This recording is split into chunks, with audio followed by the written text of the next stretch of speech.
আমরা কিছু গাঠনিক সংকেত দেখব, যেটা হচ্ছে আমাদের এসএসসি কেমিস্ট্রির। তো এখানে গাঠনিক সংকেতটা কি সেটা আমার একটু জানতে হবে। তো গাঠনিক সংকেত হচ্ছে একটি অণুতে মৌলের পরমাণুগুলো যেভাবে সাজানো থাকে সেটা প্রতীক এবং বন্ধনের মাধ্যমে প্রকাশ করাকে গাঠনিক সংকেত বলে। তো প্রথমে আমরা একেবারে সহজ থেকে শুরু করি, সেটা হচ্ছে যে ধরো আমি এখানে কি বললাম, হাইড্রোজেনের কথা বললাম। হাইড্রোজেন সেটা H2 এভাবে থাকে, এটা একটা পরমাণু। তাহলে এটার গাঠনিক সংকেত আমার কি হবে? এটার গাঠনিক সংকেত হবে হচ্ছে হাইড্রোজেন বন্ড হাইড্রোজেন। এবং দেখো গাঠনিক সংকেত দিয়ে কিন্তু আমরা যোজনীয় প্রকাশ করতে পারি, যে এখানে যেহেতু একটা বন্ড তাহলে এদের যোজনী হচ্ছে এক। অনুরূপভাবে ক্লোরিনের কথা বলা যেতে পারে। ক্লোরিন যেই অণুটা, এরা হচ্ছে দুইটা ক্লোরিন পরমাণু একে অপরের সাথে যুক্ত থাকে এবং এদের যোজনী কত? এক। আচ্ছা, অক্সিজেন ধরা যেতে পারে। অক্সিজেন, তো অক্সিজেন আমরা হচ্ছে দেখো অক্সিজেন এরা কিন্তু দুইটা বন্ড বা দুইটা হাত দ্বারা যুক্ত থাকে এবং এক্ষেত্রে এদের যোজনী কি? এক্ষেত্রে এদের যোজনী কিন্তু টু, যেহেতু দুইটা হাত বা দুইটা বন্ড রয়েছে। ঠিক আছে, তো এইভাবে আমরা বলতে পারি। আরেকটা একটা ইম্পর্টেন্ট একটা গ্যাসের নাম আমরা সবাই জানি কম বেশি, সেটা হচ্ছে কি? ওজোন। ওজনের সংকেতটা কি? O3। তাহলে এটা কিভাবে, এর গাঠনিক সংকেত কি হবে? তাহলে দেখো এখানে এটা হবে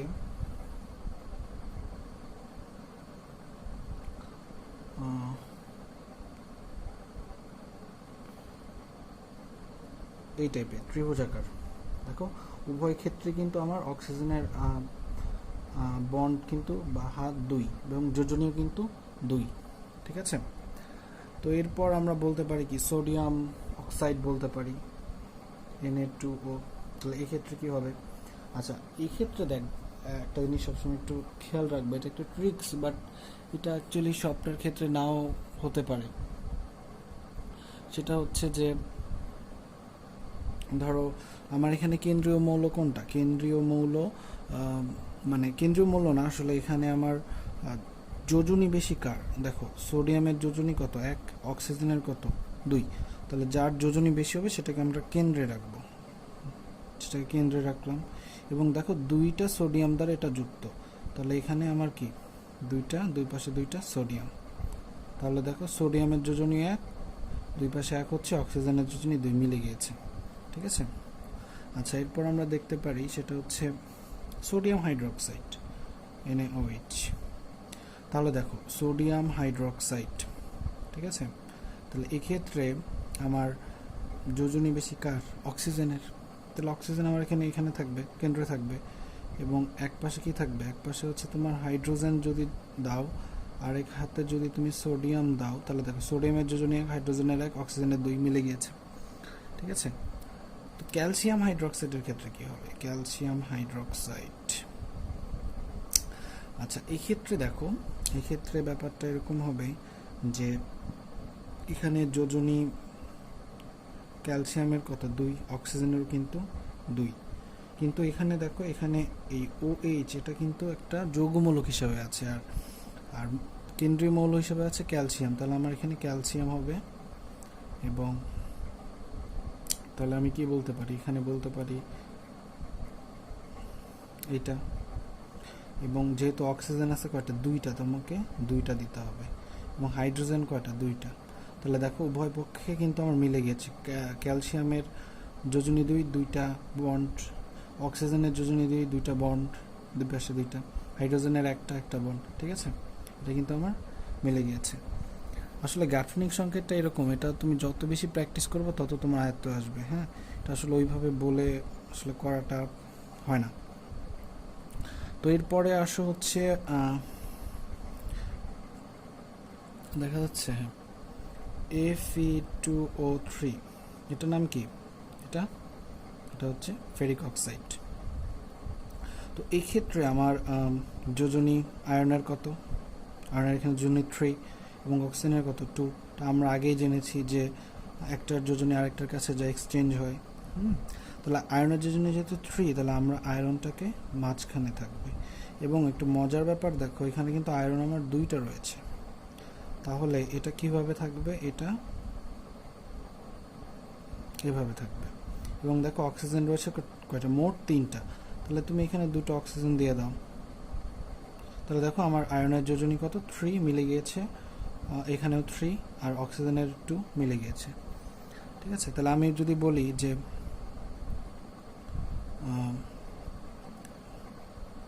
ফেরাস হাইড্রোক্সাইড, তাহলে কি হবে, তাহলে দেখো আমার এখানে আয়রন থাকবে হচ্ছে কেন্দ্রীয় মৌল, এবং ওই যে ক্যালসিয়াম হাইড্রোক্সাইডের মতোই, এখানে ও, এখানে এইচ, এখানে ও, এখানে এইচ। দেখো আমার উভয় ক্ষেত্রে মিলে গিয়েছে, কারণ এখানে আয়রনের যোজনী কত, 2।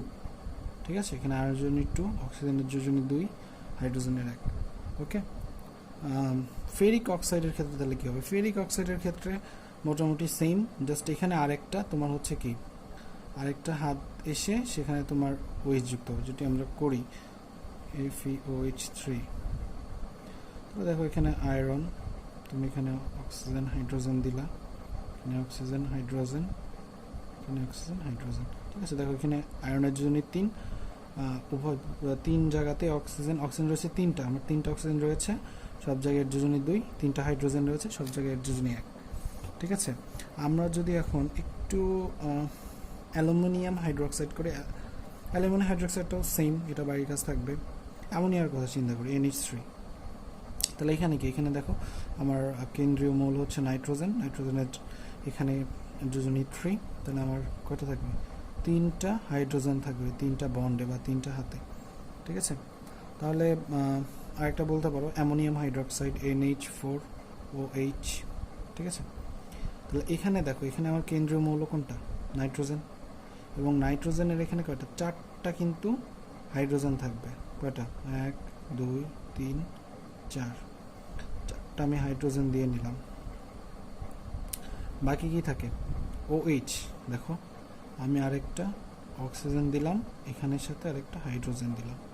ঠিক আছে, দেখো আমার কিন্তু মিলে গিয়েছে, অক্সিজেনের 2টা, নাইট্রোজেনের এখানে যোজনী কিন্তু 5। ওকে, ক্যালসিয়াম কার্বাইড CaC2, তাহলে এই ক্ষেত্রে কী হবে, এই ক্ষেত্রে দেখো, এক্ষেত্রে আমার হচ্ছে কার্বন আছে 2টা, ক্যালসিয়াম আছে 1টা, তাহলে এক্ষেত্রে আমার ক্যালসিয়ামের যোজনী দেখো কত হচ্ছে।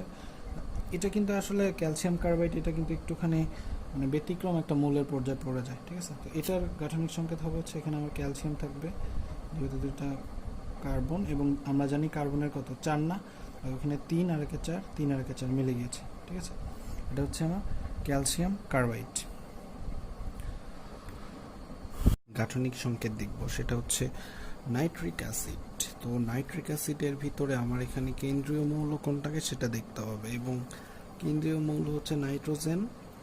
তো নাইট্রোজেনের এখানে আমার দেখতে হবে জারণ সংখ্যা কত। তাহলে দেখো অক্সিজেনের আমার হচ্ছে জারণ সংখ্যা -2, তাহলে 3 × 2 -6, আর এখানে হচ্ছে তোমার +1, তাহলে কত, 5।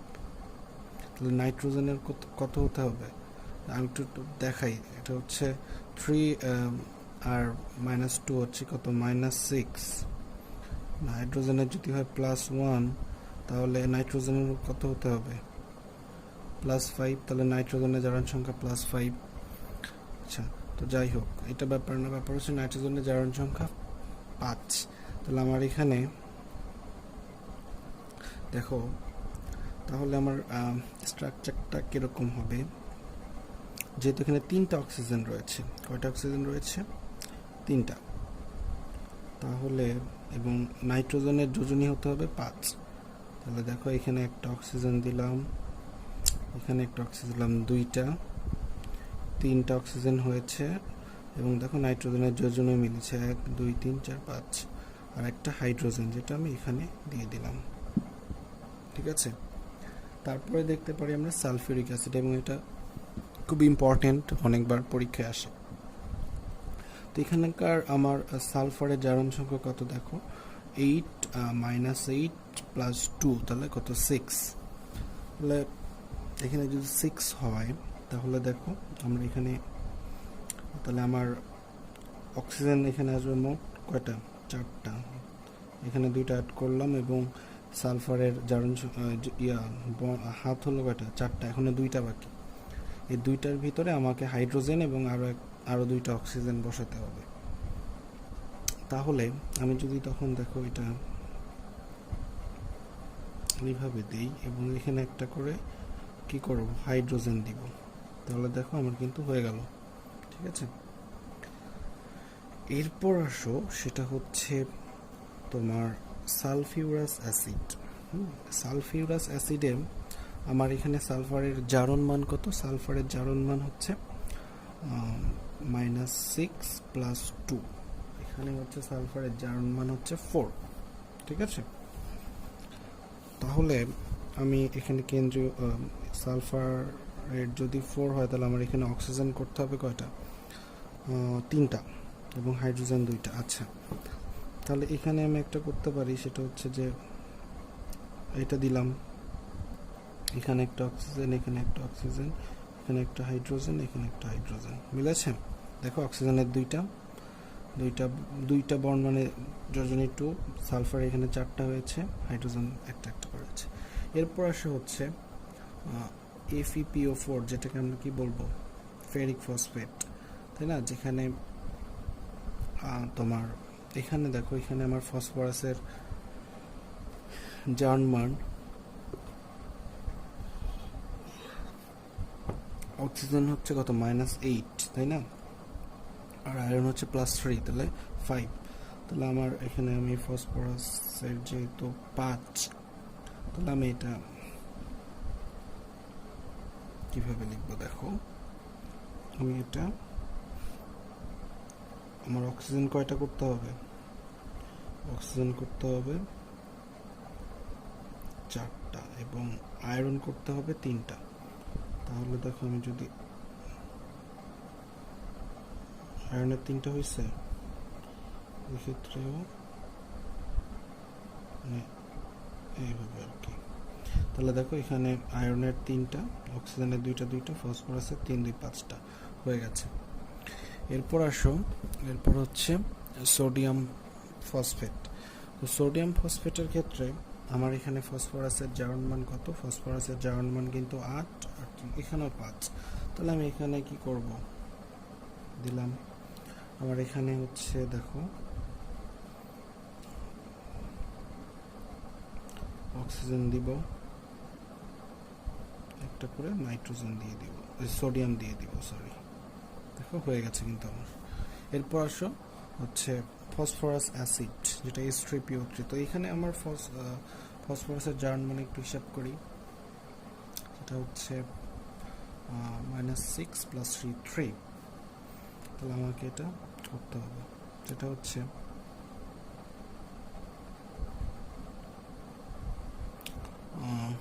এটা আমি যদি করতে চাই, অক্সিজেন দিলাম, এখানে একটা হাইড্রোজেন দিলাম, আর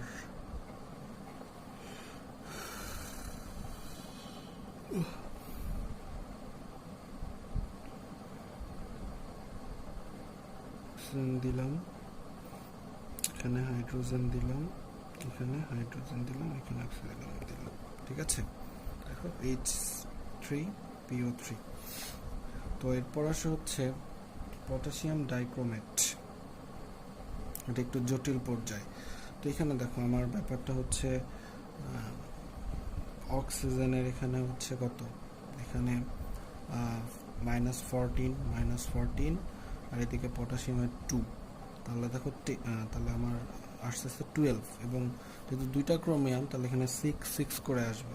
তাহলে 2টা ক্রোমিয়ামের ক্ষেত্রে ব্যাপারটা কি হবে দেখো, ক্রোমিয়াম অক্সিজেনের সাথে ক্রোমিয়াম দিলাম আমরা, তো অক্সিজেন আসবে মোট 7টা, একটা, এবং ক্রোমিয়ামের যোজনে কিন্তু 6। তাহলে 2 4 5 আর 6। তো এখানে আমরা কি দিব, কি দিতে পারি দেখো, এখানে আমরা সেটা পরে দিই, আগে এদিকে দিয়ে নিই। অক্সিজেন হচ্ছে কটা, 1 2 3 4 5টা, এখনো 2টা দরকার। তাহলে এখানে দিলাম একটা দিলাম পটাশিয়ামের সাথে, এখানেও একটা পটাশিয়ামের সাথে, মিলেছে, দেখো মিলে গেছে।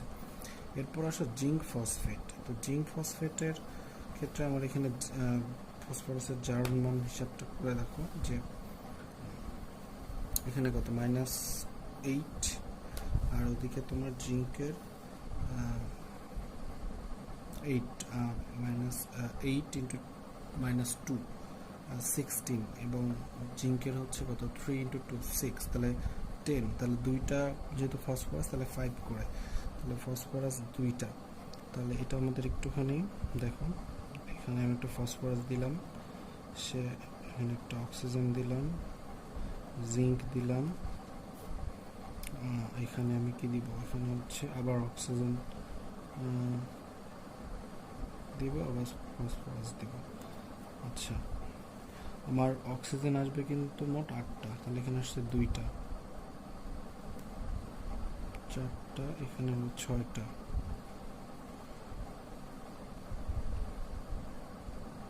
এবং জিঙ্ক আসবে 3টা করে। তাহলে দেখো অক্সিজেন, জিঙ্ক, অক্সিজেন,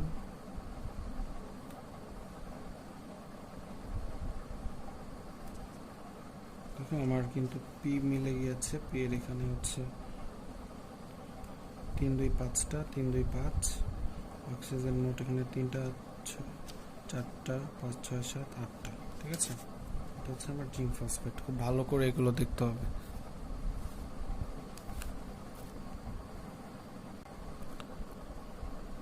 আচ্ছা, potassium dichromate, zinc phosphate, calcium phosphate, magnesium phosphate, এগুলো নিজে করবে, ঠিক আছে। আমি মাত্র এখানে হাইপোফোরাস অ্যাসিড যেটা রয়েছে সেটা করে দিচ্ছি, যেখানে ফসফরাসের জারণ মান কত হিসাব করি আমরা, H3PO2, is it PO2 something else, এটা অ্যাকচুয়ালি আমি,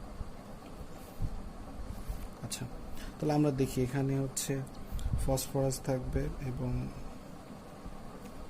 কি থাকবে, একটা হচ্ছে অক্সিজেন, এবং দেখো এখানে হচ্ছে একটা হাইড্রোজেন, একটা হাইড্রোজেন, একটা অক্সিজেন, একটা হাইড্রোজেন, মিলেছে। H3PO,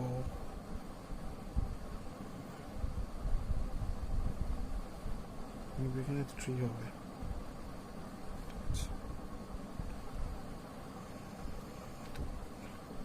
এটার এটা সেম, সো এটা আমরা কেটে দিতে পারি। আর মনোসোডিয়াম হাইড্রোজেন ফসফেট, তো মনোসোডিয়াম হাইড্রোজেন ফসফেট দেখো এখানে ফসফরাসের জারণ মান হচ্ছে তোমার 8235, তাহলে আমি এখানে লিখবো হচ্ছে, কি লিখবো দেখো, এইটা দিতে পারি, এখানে অক্সিজেন 5 হয়ে গেছে, আমি দিব হাইড্রোজেন 2টা, সোডিয়াম একটা, দেখো আমার এটা কিন্তু হয়ে গেছে। তো মোটামুটি এইভাবে আমরা যদি এগুলো করি তাহলে আশা করা যায় এই গাঠনিক সংকেতগুলা এসএসসি লেভেলে এর বেশি আসলে আসার সুযোগ খুবই কম, ঠিক আছে।